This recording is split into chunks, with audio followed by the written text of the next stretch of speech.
So in the beginning, it was merchants who engaged in finance because merchants needed money in order to facilitate trade.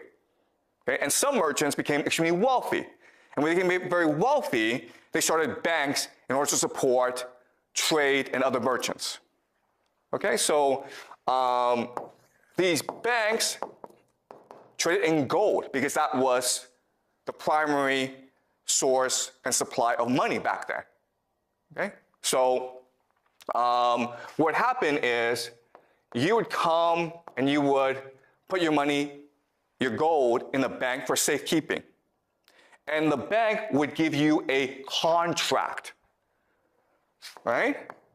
A contract is just saying, thank you for giving me your gold. I promise to give back your gold at any time that you want it.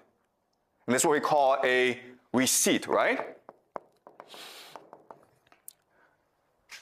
And this would allow for better and easier trade. Because now I can take this contract and I can go to England, okay? Maybe I'm based in Italy. But now I can go to England and say, listen, I need to buy cotton or bananas from you. And the person is like, well, what are you going to give me? I'm going to give you gold, right? So I take the receipt and I give it to you, right? And why do we do this? Because it's a lot easier than giving gold to other people. And so this system would facilitate trade throughout the world. Does it make sense? Now, I'm the bank. I have all this gold. And I want to make money with it. So I want to give it to other people. So other merchants would come to me and say, listen, I need gold. Can you lend me out gold? Right? But I say to him, yeah, but if I give you out the gold, you have a security issue. It's inconvenient for you. So why don't I give you a receipt, a contract instead? Does that make sense? Because all I need is a contract, all I need is a receipt in order to go and do trade elsewhere. Right? So by doing this, what I've done is I've doubled the gold in my bank, right? I've created money out of nothing. So the gold is still 5 million. That hasn't changed, but the receipt is now 5 million plus 5 million. So theoretically, I now have 10 million in the bank. All right? So that's how money and finance works. Now, there's a problem with this system. What's the problem with this system? What do you mean?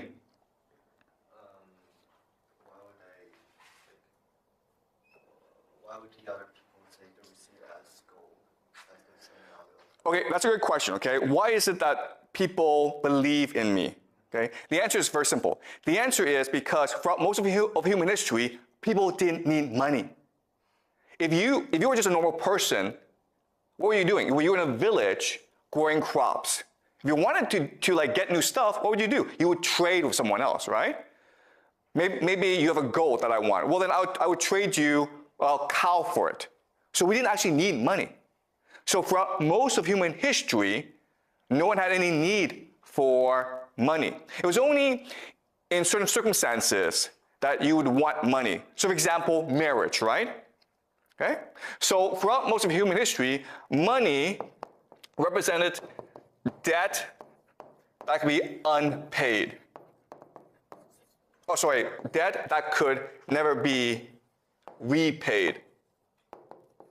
So for example, a very common thing is maybe you and I fight and I kill you. Well, in theory, your family should now come and kill me. But obviously that would create a lot of problems, right? So the way to settle the dispute is I would give your family money.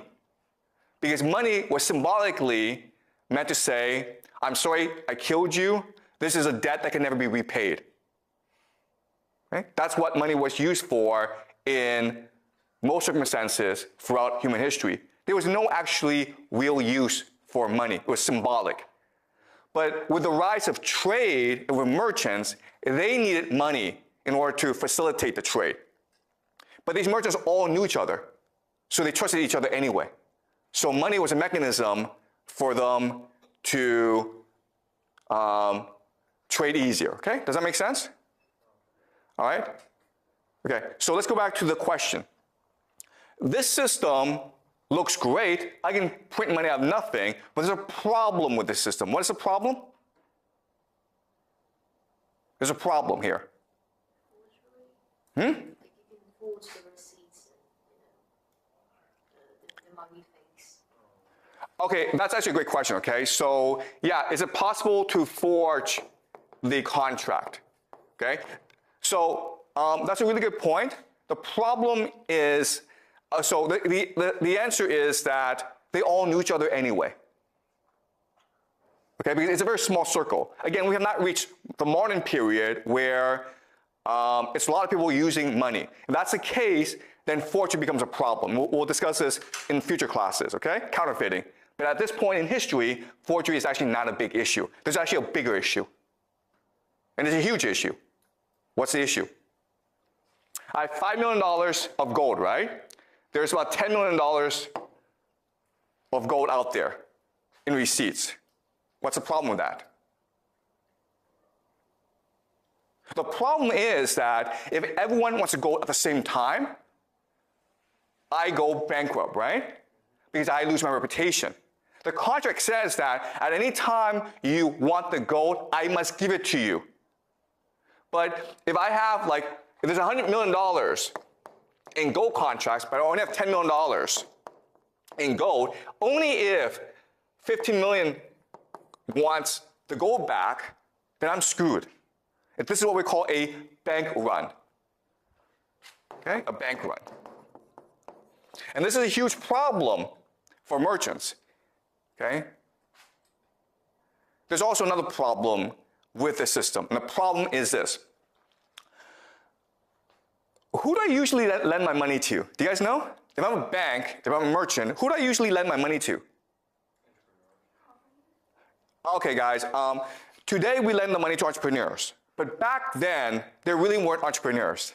There were kings and noble people. And what did they do all the time? Why did they need money? To fight wars, okay? That's why there's a demand for gold. Because if I'm a king, I need to fight a war, usually against my brother or someone else to control this territory, right? Now, the problem with this is I could get killed, in which case, oops.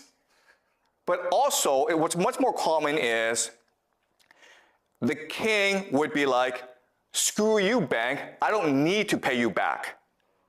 Okay? So there's actually a lot of risks with this system.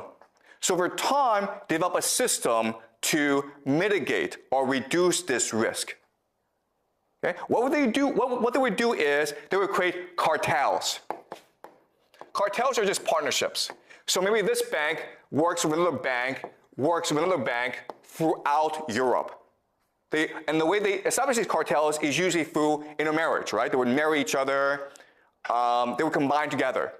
And that way, let's say 15 million of receipts wants back the gold, but there's only 10 million. Well, guess what? You just go to another bank. Okay? And let's just say a king decides, I'm not going to pay you back, bank. Well, your bank works with other banks to establish a new enemy to kill the king to get the money back. Do you understand? And this system is what we call today central banking. And what you will learn in this class is central banking controls the world today. Okay? Now, what's really important about this system is that it's based on power. Right? And what power is, it can turn nothing, money, the contract, into everything. Okay? That's what money is. Okay, so we live in a world in which banks can print out money, right? So now, let's ask ourselves a question. Wait a minute here. If the banks can print as much money as possible, why do we have poverty? Right? Because we can just give money to poor people and they wouldn't be poor anymore. Why do we have poverty? If there's all the food in the world that we want, why are people starving still? Why? Because we don't have limited resources. Okay, so we don't have limited resources, we have scarcity, okay? Right, so that is the common answer, scarcity. We have poverty because of scarcity. But I already told you this. They can print money out of nothing. So money is infinite. Money is an infinite resource. So why do we have poor people then? That's kind of strange. Like money, aren't money just, used for trade? They still have limited resources and, the actual need, the actual needs. Okay, so you see what's happening is this. You all believe money is scarce, okay? But I just spent the past 10, 20 minutes explaining to you, it's not scarce, it's infinite. It's just a number. We can at any time print out as much money as we need, okay? So that's how power works. Power has brainwashed you into thinking something that is not true. You've been taught from the first day that money is scarce. But it's not scarce, it's infinite. And no matter what I say to you, you still believe this, okay? So you have to get that out of your head. Money is not scarce, it is infinite. So let's go back to the question. Why is there poverty in this world? Why do people starve? Why is there inequality in this world? Why are there poor people? Why are there rich people? What's the answer? Because they don't print infinite money. Okay, because it's scarce. Okay, so guys, this is amazing, okay? You guys can't get out of your head. You think money is scarce. You think it is not possible to print infinite money, when I already told you it is possible to print infinite money because they do this all the time. Yeah? The one who has the power don't want everyone to share the same. Yeah, because we don't want people to all have money. The powerful people don't want that. That's exactly the answer. And why? Because otherwise, no one would work. Do you understand? The point of putting money is not to give you money. The point of putting money is to create the illusion that money is valuable, and therefore you work hard in order to obtain it. But in order for me to make you want to get money, I need to create artificial misery. You understand? Right? If there weren't poor people, you wouldn't want to be rich. It's only because you see people suffer that you would want to go make money for yourself. What do your parents tell you? Your parents tell you, work hard in school, make a lot of money. Otherwise, you're going to end up like a poor person. Right? Well, guess what? If there are no poor people, your parents couldn't say that to you. And you wouldn't want to work hard in school. Right? That's why we have poverty. Because poverty creates the illusion that money is valuable.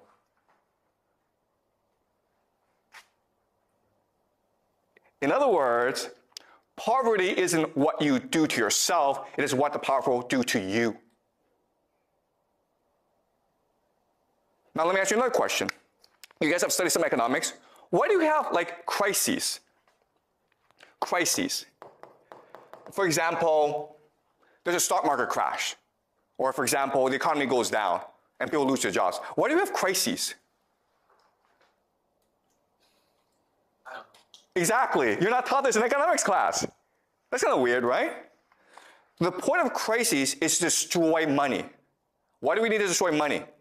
Because if there's too much money in the system, people don't have to work. So you have to destroy this money in order to make people feel money is scarce. Okay, does that make sense? So why do we have wars? Right? Why are there wars in the world then? Because they're fighting over scarce resources, right? I already told you, scarcity is a lie. The real reason is war is meant to destroy wealth